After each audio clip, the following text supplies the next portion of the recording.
Oui, chère Déborah, nous allons parler à présent du Fast Track. Selon la directrice exécutive de l'ONU Femmes, au rythme où la situation évolue, l'égalité femmes-hommes dans le monde politique ne sera pas atteinte avant encore 50 ans. Ainsi, il est inutile d'attendre passivement, des mesures radicales s'imposent, dont la plus importante est la mise en œuvre de quotas de femmes dans les parlements, qui permet un rééquilibrage en quelques élections. Par exemple, au Rwanda, la récente constitution impose ainsi la présence de 24 femmes parmi les 80 députés, ce qui correspond à 30% des postes. Ce chiffre est largement dépassé avec 63% de femmes à la Chambre des députés. Sur les 80 sièges, 51 sont occupés par des femmes. Ainsi, les dernières élections législatives de 2013 ont renforcé la place des femmes au cœur de l'hémicycle. Le Rwanda est depuis 2008 au premier rang du classement mondial de l'Union interparlementaire des femmes au Parlement.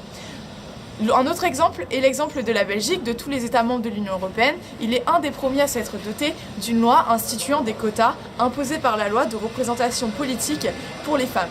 Au cours des 15 dernières années, elle a adopté des lois fixant des quotas de plus en plus ambitieux.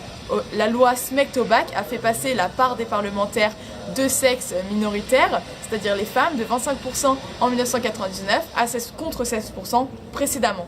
Cette loi imposait aux partis politiques, en effet, de présenter des listes électorales constituées d'au moins un tiers de candidats du sexe sous-représenté. Ainsi, avec l'adoption d'une loi plus sévère sur les quotas, la part des femmes à la Chambre des représentants avait atteint 38% en 2007.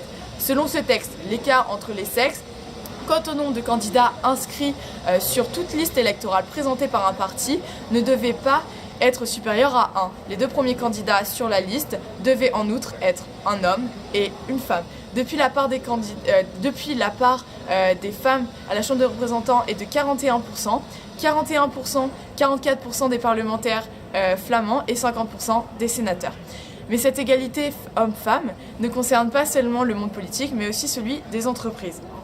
Ainsi, les quotas contribuent à corriger la sous-représentation des femmes aux postes importants et faire de leur présence aux postes de direction dans le monde politique, universitaire, économique une donnée normale, mais sont à relativiser. En effet, nous n'avons qu'à prendre l'exemple de la France où la mise en place des quotas n'est pas effective.